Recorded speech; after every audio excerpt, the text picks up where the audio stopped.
Hello and magandang buhay sa ating lahat. Welcome to my channel. I am Henry Tolentino, your IMG campaigner from London, promoting financial education among Filipinos. Today, I will introduce to you our company called International Marketing Group, and we will talk about the challenging future, the different realities, why we teach financial education, and the amazing financial concepts that IMG is promoting. So, this is our membership orientation with IMG, where innovation meets inspiration. So, who are we? We are one of the biggest and fastest growing financial companies in the Philippines. We assist people who want to help themselves achieve financial security through financial education and building a solid financial foundation. We have established partnerships with the biggest companies in the financial industry. Our corporate office is located at 9th floor, Kings Court Building number 1, Chino Rosas Avenue, Makati City in the Philippines. We are facing a very challenging future, specifically in these four major areas. First is the uncertain labor market. And one of the reasons why is the birth of computerization and information technology. Marami sa mga factories at mga manufacturing companies are using robotics now in doing their operations. Kaya mas konting tao ang kinakailangan upang mabuo ang mga produkto nila. Secondly, low savings and high debt. Masyadong exposed ang karamihan ngayon sa commercialization, kaya hindi napapafocus ang savings, but rather people are introduced to spending habits rather than saving habits. And then the third one is the high cost of education. Without further explanation, marami sa atin na nakakadama talaga na it's so expensive to send our children to universities, no, even in high school. Kaya ramdam na ramdam ng karamihan talaga ang patuloy na pagtaas ng pagpapaaral. And the fourth one is the increasing cost of living. Talaga namang every year, nararamdaman natin ang patuloy na pagtaas ng mga bilihin at yung value ng ating pera ay bumababa.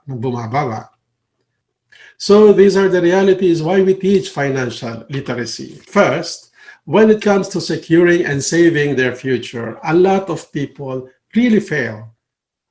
May it be good people or hardworking people, young ones, professionals, everyone is failing in preparing for their retirement age. Many end up retiring without enough savings. These people don't set out to fail, actually. They do because they fail to plan and manage their personal finances, which is because they lack financial education. Secondly, many people believe that financial education is only for the wealthy. In IMG, we believe that financial education is for everyone. Many think that the only solution to financial challenges is to borrow money or apply for a loan. Third, many overseas Filipino workers work hard for 20 to 30 years, even 40 years, and still end up retiring poor. Why? Marami sa ating mga OFWs, no, nangarap na makaalis sa Pilipinas, makapag-abroad para kumita ng mas malaki. Pero pagdating sa abroad, guminhawa ang buhay. Of course, panay ang padala sa Pilipinas, but without thinking of saving for themselves and for their families. Kaya tuloy, pag-uwi sa Pilipinas, balik na naman sa kahirapan. And then, sa pang-apat, we all know, as an employee, we could have had our 13-month pay, no? Especially sa Pilipinas. Normally, we have our bonuses. So, sinasabi sa atin, no, na if we only save our first 6 years of bonuses, we could have at least nearly 10 million after 40 years. So, it is a very good realization na hindi natin naiisip, normally kapag may bonus, ang iniisip agad natin ay saan natin ilalaan yung ating darating na bonus, no? So we really have to control our future. And IMG is giving us this strategy in establishing a very strong financial foundation. First is we have to increase our cash flow. So how are we going to increase cash flow? Of course, we need to check our expenses regularly. So, kailangan malaman natin from our expenses, alin ba dito ang needs, alin ba dito ang wants, no? Of course, it is very important na talagang yung ating mga needs ang ating focus. And all those wants, baka pwede natin ma-delay later on, and we can go with it kapag talagang financially stable na tayo. And of course, another way of increasing our cash flow is through the help of IMG. The second phase is for us to establish our proper protection in life, health, and disability. Ano ba itong proper protection in life? Actually, this is the life insurance that we need to have to serve as our income replacement, whatever happens to us, no? At least, ano man mangyari sa atin, meron tayong maiiwan sa ating pamilya. And at the same time, our healthcare, especially kapag medyo nagkaedad na tayo, we need to really make sure we have this healthcare because when we get older, that is the time that we needed most of this healthcare in our lives. And of course, we also need to prepare for any disability that might happen in our lives along the way. The third is we have to manage our debts and reduce our liability. Talagang kinakailangan ay linisin natin ang ating mga obligasyones, mga pagkakautang, and really reduce our liability. Ano ba itong mga liabilities ito? Of course, sometimes we are buying some assets which we did not know na hindi naman pala asset, no? Because it turned out to be a liability in our life. For example, if you buy a condominium or a house and lot na wala naman nakatira, so that would end up to be a liability dahil we have to maintain it, no? At the same time, yung mga sasakyan na binibili natin na hindi naman kumikita, so they are turned into a liability as well dahil we have to maintain them too. And then the fourth level is to have an emergency fund. Actually, IMG is trying to encourage us to at least have 3 to 6 months of our salary to be as to stand as our emergency fund. And then lastly is to build up savings and investment because itong mga investments na to, no, mga savings natin will be the one working for us kapag dumating ng panahon that we cannot work anymore. So with this financial foundation, we have to do it from the bottom.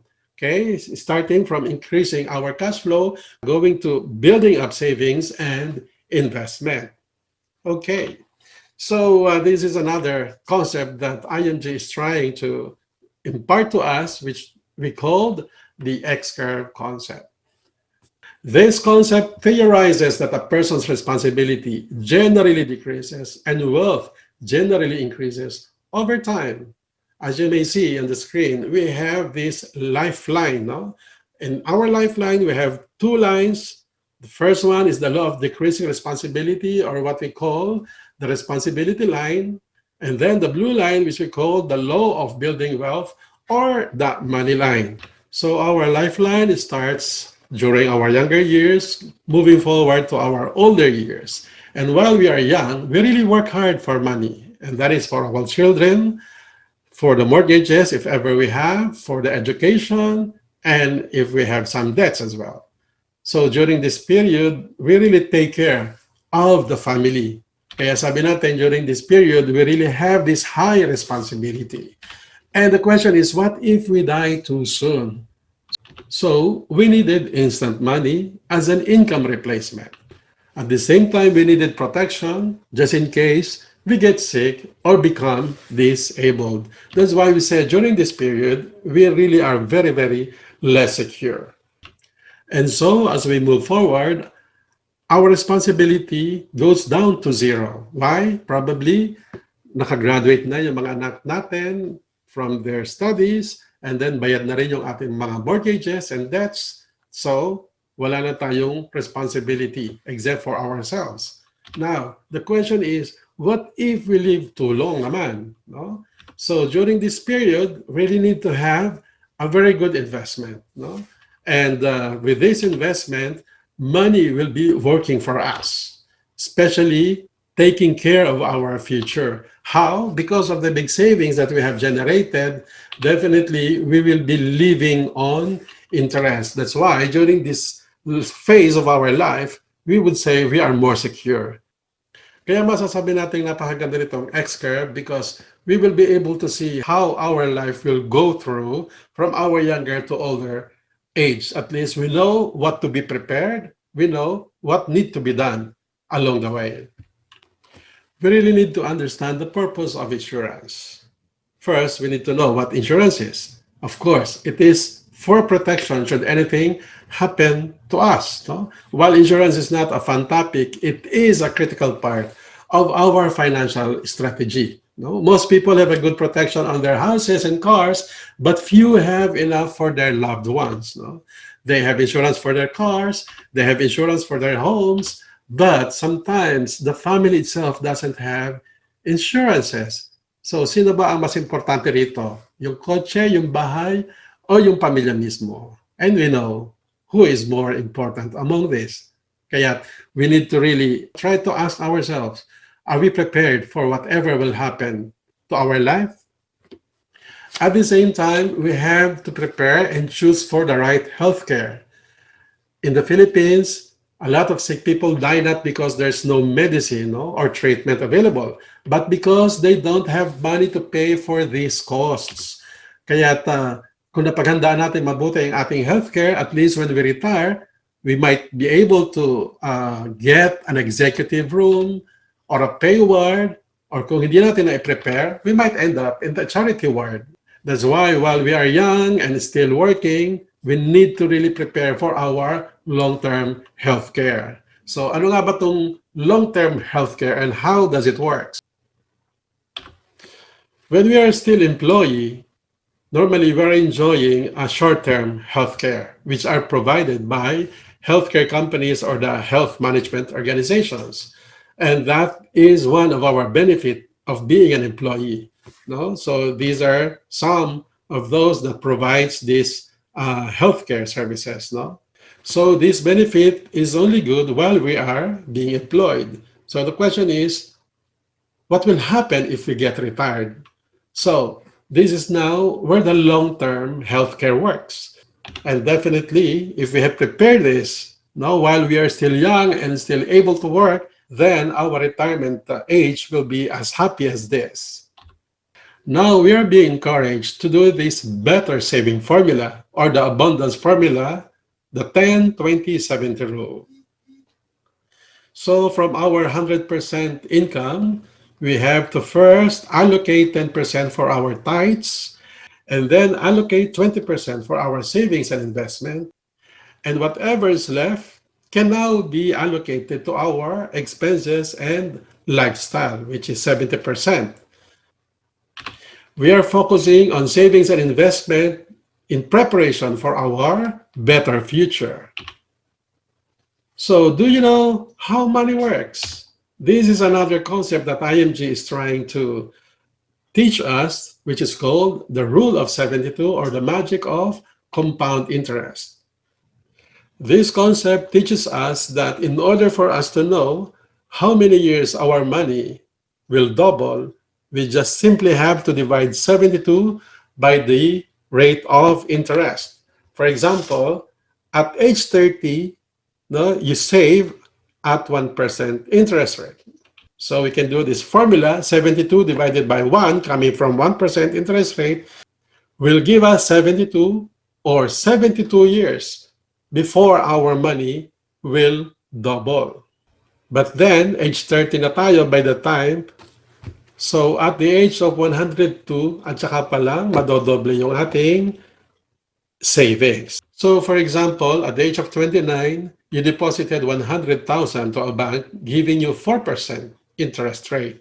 So we have to divide 72 by 4 in order to determine how many years our money will double. So that would be 18 years. So at the age of 29 plus 18, you will be 47, and then magiging 200,000 yung pera mo.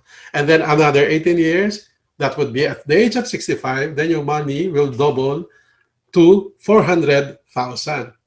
So what if you find an investing institution that is giving 12% interest rate? So let's divide 72 by 12 will give us 6 years. So it would take 6 years before your money will double. So the same example, at the age of 29, you invested 100,000. After 6 years, at the age of 35, it will become 200,000. And moving forward, every after 6 years, at the age of 65, you will finally have 6.4 million. So as you can see, 6.4 million against 400,000 is a very, very big difference, no?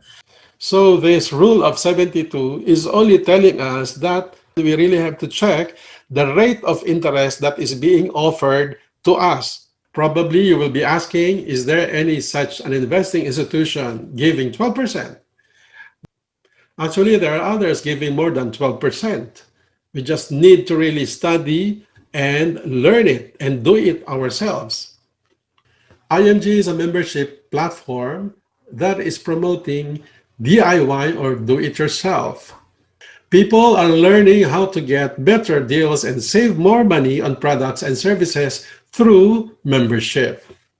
So with IMG, you get educated on all aspects of personal finance, have access to hundreds of financial products and services, receive training and support to manage their money, save money on various products and services, earn by sharing their know-how with associates in this fast-growing industry. Our mission with IMG is to help create wealth for families, to make a difference for families so there will be no family left behind. Actually, our financial literacy campaign is to educate 30 million by the year 2030. Our vision is to build a new financial industry where everyone is able to earn what the wealthy are earning by bringing the secrets of the wealthy to all. So for more information, you may contact me on my email address and mobile number appearing on the screen. And please watch out for my next episode, which will be about the benefits of being a member of IMG. Thank you very much and have a great day.